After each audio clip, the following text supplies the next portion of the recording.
ECG content मतलब evergreen controversial growth.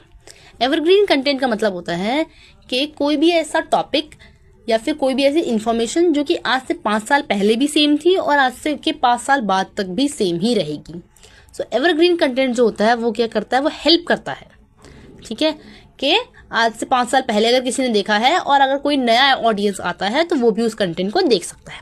Controversial यानी कि जो ट्रेंडिंग में चल रहा है, कोई न्यूज़ चल रही है, क्योंकि हर कोई चाहता है कि उसे ट्रेंड में जो चल रहा है, जो अभी करंट मार्केट में चीज़ें आई हैं वो पता चले। जैसे अभी ट्रेंडिंग में क्या चल रहा है, एआई टूल्स, एआई किस तरीके से काम करता है, हम किस तरीके से एआई से ज़्यादा काम करा सकते हैं। The third is growth. हर इंसान चाहता है कि उसे डेली कुछ नया सीखने को मिले, तो आपको कंटेंट ऐसा बनाना है कि आपकी जो ऑडियंस है उसे डेली कुछ ना कुछ सीखने को मिलता रहे। सो ECG एवरग्रीन कंट्रोवर्शियल ग्रोथ।